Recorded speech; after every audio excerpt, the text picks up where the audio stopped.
for taking us through. But I just have one question to HR. Is there anyone who was part of the recruitment process in the HR still within the institution?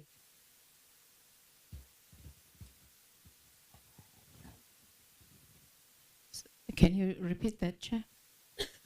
Within the HR department that started the recruitment from 2014 up to date, is there anyone who was part of those processes still within HR, or have they left?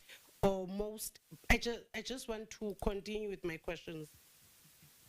I have joined the university early in 2015. I'm still here. But then I think most of our questions can be replied to kwangoku. Because, you know, this issue of trying to respond in writing, Chairperson, yes, we allow it, but I don't like it. That is me. Can you explain to me in terms of HR, what do you mean when you say an agency to move, and processes that you followed in your recruitment? If there were any South Africans that were shortlisted in your processes and the criteria that you have set, then they did not get the preference. What was it that made you take these decisions? Because I'm trying to figure out if it was a matter of agents, was it too quick to get foreigners that some maybe they were not even in the country, rather than headhunt here in the country? The agents to move, what did it mean at that time? Could you have not moved faster in the country? Could you have not found the right candidates here, rather than saying to fill a gap because there was an agent to move? What do you mean by that? And can it address the question that I have? And also, when you are responding, we have heard that we also have a non-academic posts that were filled. How many were they? And what are they? Please just tabulate them for me. Okay, thank you, Chair. I will start with the last one, the two admin staff. We have one deputy director in ICT, and then we have one chef in the hospitality School of Hospitality. And those are the two.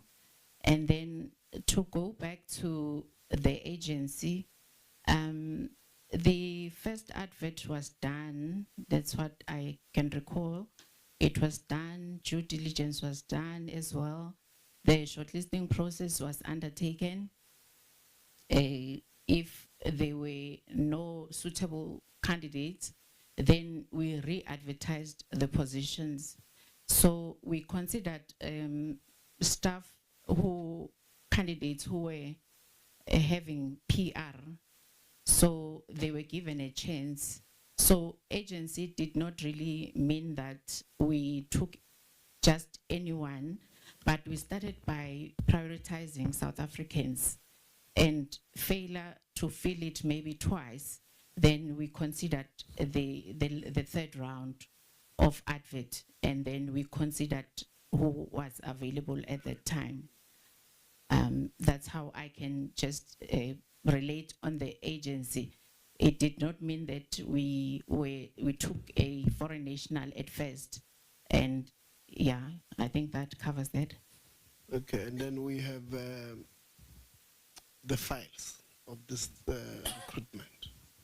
Yes, there are files. Okay, so we'd like you to, in writing, you'll send us the first advert, those who applied, because you're saying the process continued and you did not get the right person that you wanted. And then the second file, you'll then give us the second advert. And you're saying it might be that there was a third advert. Give us that as well so that we satisfy ourselves that you have done the process that you've just explained to us. Thanks. I think the chair just protected you because I was going to say, if you still remember all these processes, then surely you will tell me who was naturalized before the employment and after. But because now the chair has advised that some of this information that we want must be sent to us in writing, including that. No, just clarity.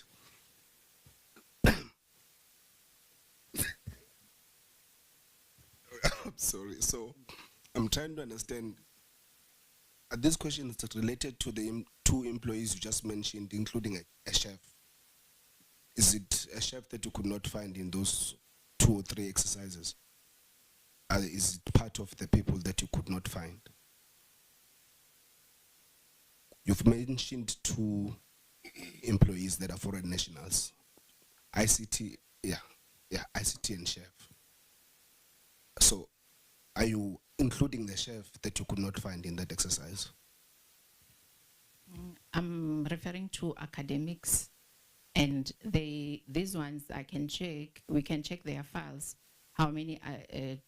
So you're not including the chef one? No, I was zooming into just academics. Thanks. Yeah. It means you are responding to a wrong question.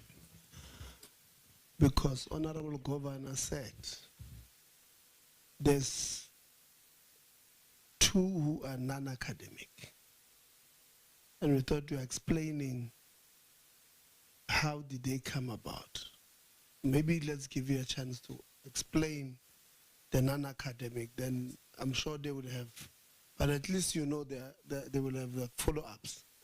So the response must close the gap. I hope. So the 2 non-academic employees, that is what she was asking about. I think my response for the earlier response was covering only the academics that we started the university with. I'm not covering the latest that we appointed, if they are. To start the university, this is what we did.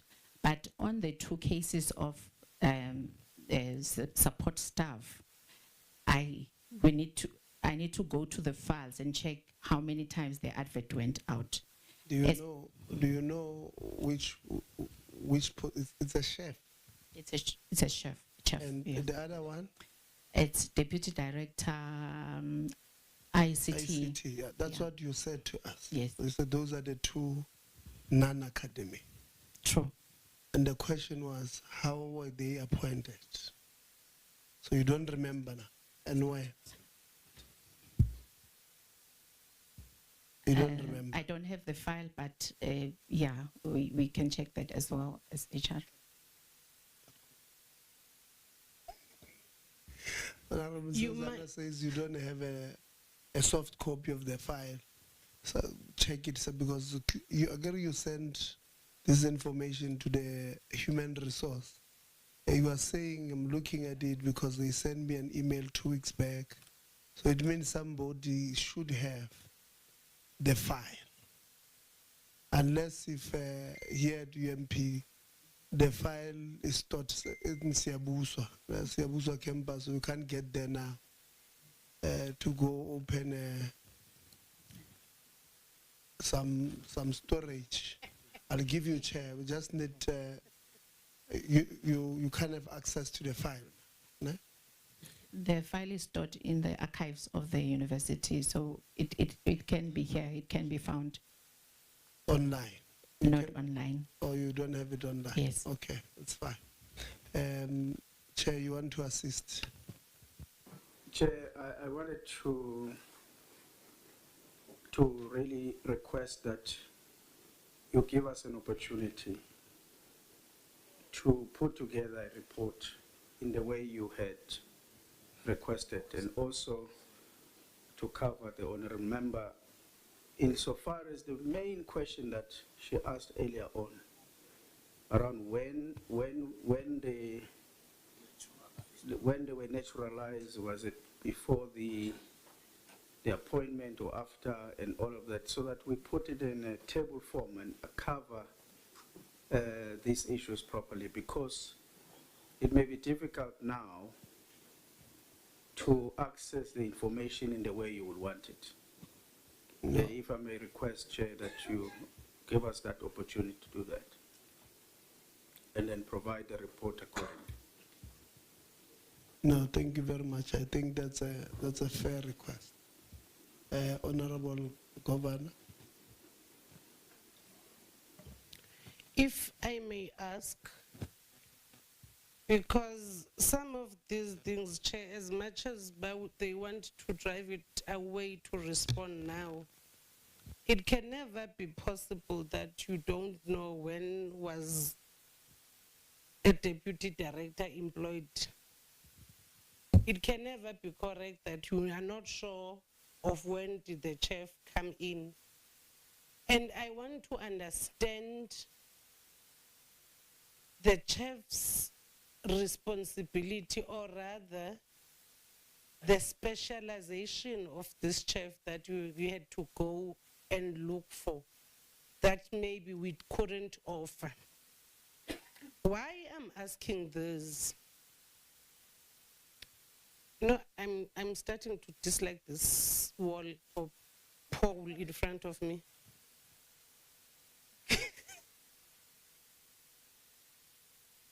I'm not sure how much does a lecturer earn in terms of the market. Let me just assume, or can the DG assist just on the market? How much does a lecturer get just on a market, something that is public? I'm not speaking about a public person, one person, or just a public package.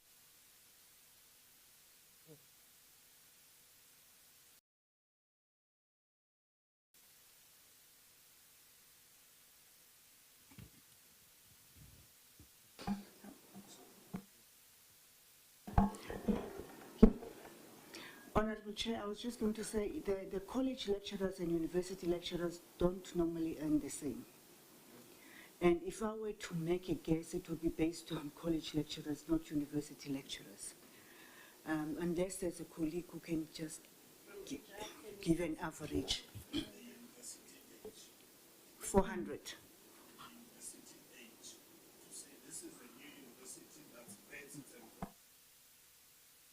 So you'll get a lecturer at VETS earning more. So the university age also counts into the frame. Give me the minimum of all these different. I think we can work on an average of between 400 and 450 per annum. Chair, the university one here, it's a minimum of 800,000 for a lecturer, and a senior lecturer is 1,017,000, and for associate professor is 1.2, and for a full professor is 1.5. I'm talking about minimum. Do you know why the South African governance or parliament took a decision to have that act in 2014, section 8, subsection 2A? I think from where I'm seated, at the back of their minds, acting DG, that's why they will give it a very long process for it to be filled by anyone else beside a South African. They will say, advertise the post. You don't have the right candidates, you re-advertise. You don't have the right candidate, you headhunt. Then now, because you have exhausted all the means that you were told to do, then it's only then you can go and look outside.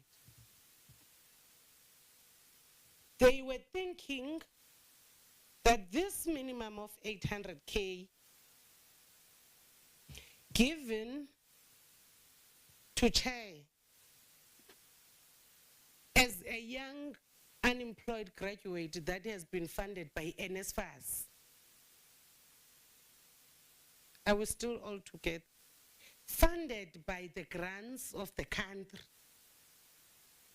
It's your NSFAS, it's your SITAs that contribute a large number towards our education.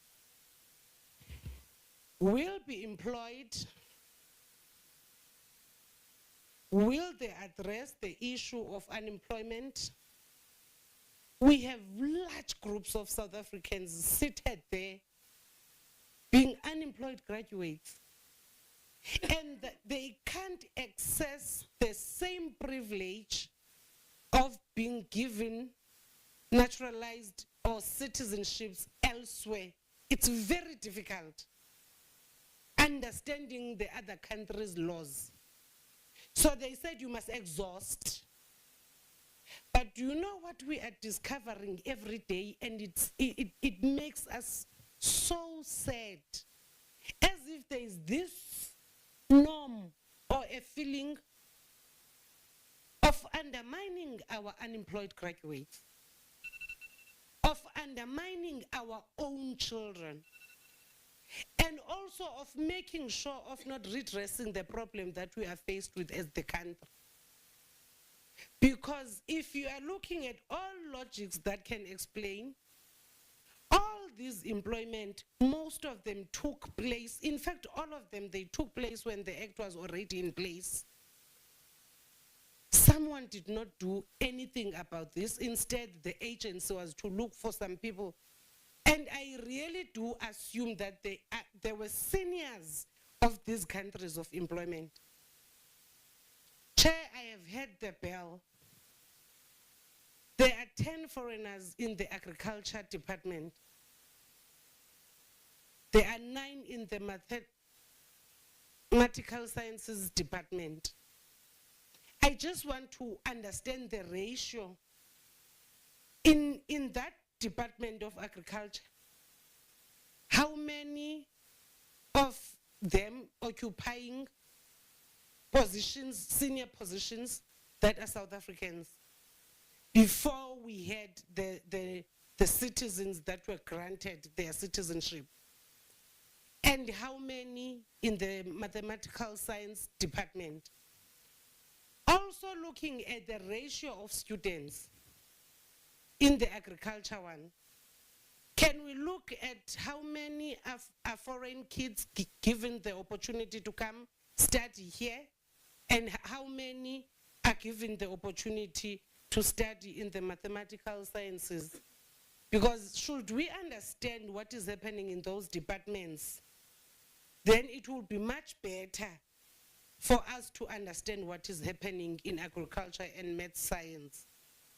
Can we be given a ratio that differentiates? But there are 20 posts, 10 are foreigners, 10 are our people. Can I be given that ratio?